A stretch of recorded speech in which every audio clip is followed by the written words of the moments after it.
pasti kita nggak akan pernah merdeka di bawah demokrasi. Karena ciri utama demokrasi itu asyadah lil ummah. Sedangkan Islam asyadah li syar'i. Allah menyatakan afa hukmul jahiliyati yabghun wa man ahsanu minallahi hukman liqaumin yuqinun. Jadi apa hukum jahiliyah yang mereka kehendaki? Kalau yang dikehendaki hukum jahiliyah, ya berarti Anda tidak merdeka. Tapi kalau yang dikehendaki hukum Allah berarti Anda merdeka.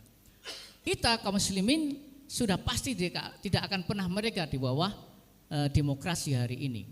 Karena kita dipaksa mengakui hukum buatan manusia, man-made system. Isi KUHP yang terbaru Masya Allah, zina itu tidak ada pasal perzinaan. Jadi zina tidak dilarang di negeri ini. Siapa yang bilang zina dilarang? Iya, kalau nggak dilaporkan tidak kriminal. Kalau suka like and like, ya sudah, ya, apa boleh baut ya. Jadi nggak bisa. Khamr diharamkan, lah. Khamr nggak diharamkan, khamr itu diatur.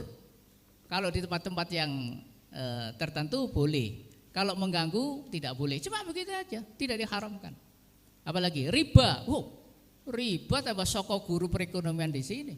Jadi kaum muslimin dipaksa untuk menggunakan riba. Apakah Piagam Madinah itu indikasi bahwa Rasul mempraktekkan demokrasi? Oh, tidak sama sekali. Kalau kita buka sirah, Piagam Madinah itu kesepakatan damai antara muslimin dengan Yahudi agar tidak saling memerangi. Sementara Piagam Madinah itu tidak pernah menyepakati penggantian undang-undang dengan hukum yang lain. Hukum yang diterapkan adalah hukum syariat. Tidak pernah kita dengar ceritanya Rasul menghukumi pencuri, menghukumi pezina dengan hukum semacam KUHP misalnya yang didiskusikan dengan anggota dewan. Tidak pernah sama sekali.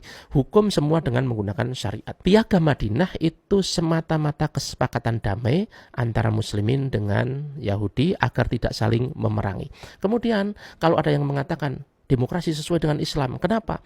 Karena ada musyawarah di sana. Tidak. Islam memang mengenal musyawarah hanya di dalam hal mubah, bukan di dalam hal wajib, bukan di dalam hal yang haram. Sesuatu yang haram tidak perlu didiskusikan, dimusyawarahkan. Sesuatu yang wajib tidak perlu didiskusikan, tidak perlu dimusyawarahkan. Sementara di dalam demokrasi, semua mau wajib, mau sunnah, mau haram, semua didiskusikan. Contoh, khamr, jelas-jelas haram. Di dalam demokrasi masih didiskusikan, mana ini boleh atau tidak boleh, tapi dibatasi. Di dalam sistem Islam selesai semua. Tidak boleh dilakukan semua. Berjihad membela teman-teman di Palestina, itu wajib. Maka di dalam sistem Islam langsung dilakukan. Di dalam demokrasi pasti masih didiskusikan lagi. Itulah perbedaan jauh antara sistem Islam dan sistem demokrasi.